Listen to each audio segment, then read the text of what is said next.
Time now for a little magic, which is defined as the art of producing effects by superhuman means. If you want to see great magic, there's one place to come in New York. It's called Monday Night Magic. Jamie Ian Swiss is a producer and magician with the show. Jamie, great to see you. Thanks for having us, Matt. Tell me a little bit about Monday Night Magic. Where did they Monday Night Magic is New York's longest-running off-Broadway magic show, now past 4 years, over 200 shows, and we present each and every week some of the world's greatest magicians from all around the world. You brought some of your friends with you this morning to perform some amazing feats and illusions. You're going to start us off. What do you have? You bet. Well, I got a deck of cards.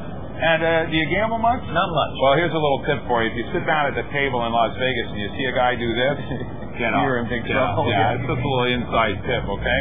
And but we'll begin with this. Look, did you ever see anybody take a deck of cards, just wave their hands over, have it change into another card? Not lately? Look, you just kind of wave your hands over, it changes just like that.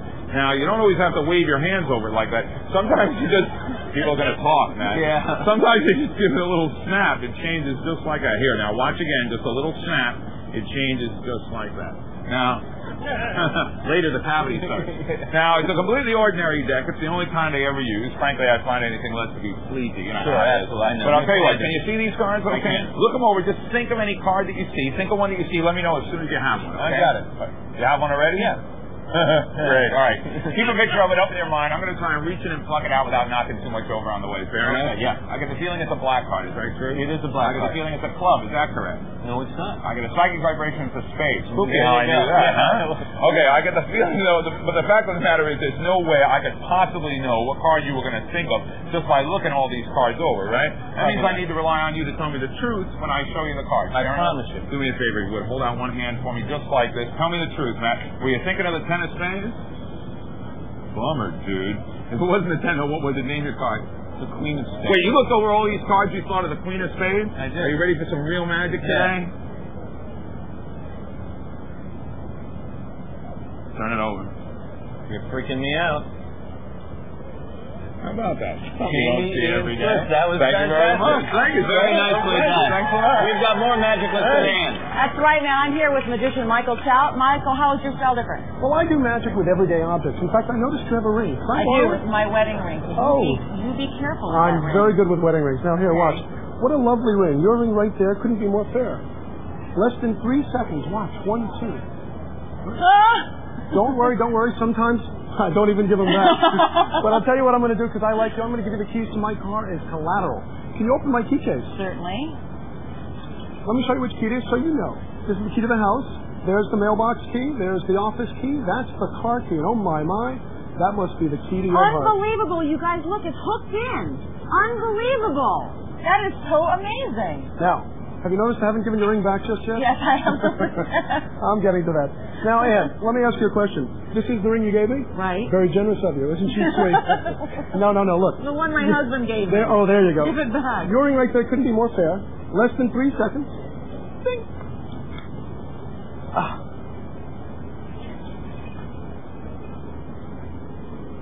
There it is. Unbelievable. You guys, Thank you. how did you do that? That is so amazing. Now, hold on to that. All right. Oh, you almost had it that time.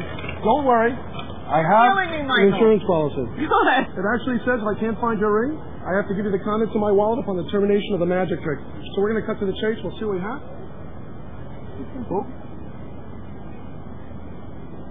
Oh, look. It's an envelope. You are kidding me. You are kidding me. You are kidding me. You guys, that is amazing. Michael Chaut, that is so amazing. Hey, Ann, you got a $20 I bill. do have $20. Just happen to have in my pocket. One more quick illusion for you. I'm going to take this pen. I'm going to ram it right through Bush's window right there. Come out. Jackson said, don't worry, just an illusion. Here we go. And heck, if I mess up, it's your money. 1, 2. Oh, golly, I'm awfully sorry. I missed his head. Don't worry, though. It's just an illusion. If you can pop it in, you should be able to just pop it out. Unbelievable. You're kidding. And there's nothing, I'm not finding anything in here. That is amazing. Thank you. Well done. Michael Thank Chaut, you. ladies and gentlemen. Now let's go over to Chris. All right, thanks, Ann. I'm joined by Peter Samuelson, a magician, also has been referred to as conceptualist of sorcery by the New York Times. Soft-spoken at that. What do you have for us here this morning? Well, people love stories.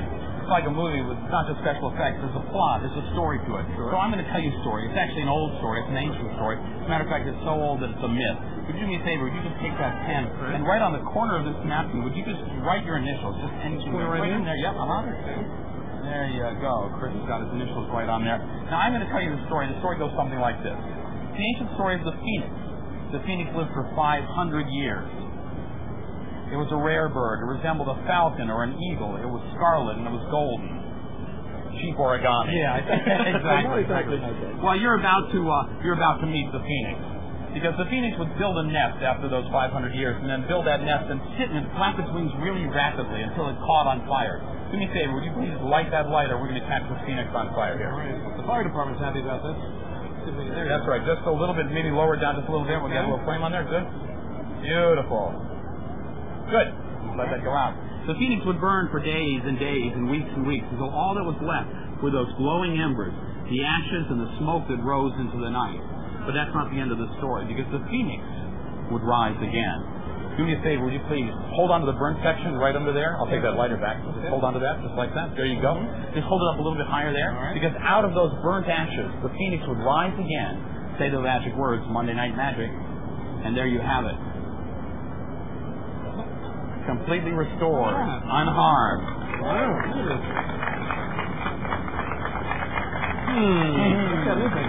And those are your initials on there, right? Good job, Peter. There are the initials. Thanks very much, Peter. A pleasure. We've got a bigger racket to come, and of course, here's Katie with that. Thank you very much, Chris. In fact, up next, a modern-day Houdini, Harley Newman. Hey, Harley, how are you? Nice to meet you. But first, this is Today on NBC.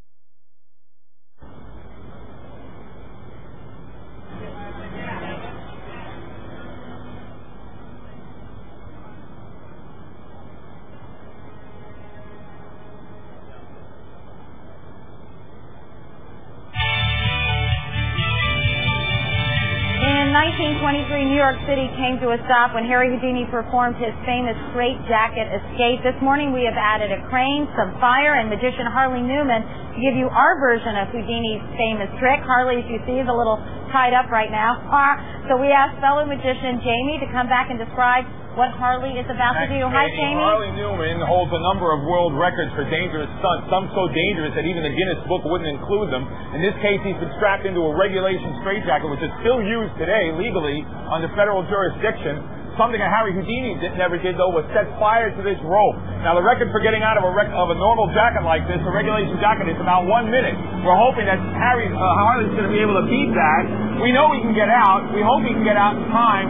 But what's life and death, of course, is this fire. It takes about 1.5 minutes to burn through that rope. But there's no exact way to know how long it's going to take. And whether you're hanging from a bridge or 100 feet over Rockefeller Center, obviously, the disaster reigns. If that rope burns through, we're talking death or irreparable injury. And the moment he reaches the top, we're going to see a clock, and he's going to start to try and escape from that jacket. Now, you'll see there's a fire extinguisher up there also, once he gets out of the jacket. And now he starts. We should have a clock. Here we go. We have the clock on the screen. Okay, great. Now, once he gets out, he'll still have to extinguish the flame. Now, Harley Newman is more than just an escape artist. He's really a man who confronts fear. Not just his own fears, but our fears, because you know, Katie, you and I, even since we were kids, we're afraid of heights. We're afraid of being constrained, of trapped. We're afraid of fire. He's out of the jacket. And that is definitely a world record. But now all he has to do is get the... He seems to have... He's supposed to be able to reach the fire extinguisher. This is running much too long. Look, he's removed his... Oh, I see. He's removed his belt so he can get to the rope. He's got the extinguisher now. He can't have much more time with that rope burning like that. My goodness, I hope he gets that extinguisher. Come on, Harley. Come on, man. Yes! Yes, there it is! All right! All right!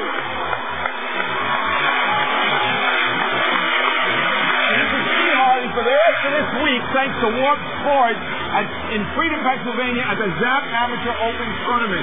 And of course, you can get tickets to Monday Night Magic by calling Ticketmaster anytime. Holly Newman, ladies and gentlemen, what a time. Now, with all due respect, what kind of nut would do this for a living? Well, a very special kind of nut. A nut like Harry Houdini, who first saw someone, a patient, trying to escape from a jacket in Nova Scotia in a mental hospital, and that's where Harry Houdini got the idea of trying to escape from a jacket. Wow. Now, were you really nervous that he was going to run out of time? I never saw him do this thing with the belt to try and get to the rope. He's supposed to be, I thought he was afraid, he's supposed to be closer to that rope, so. Yay, Harley.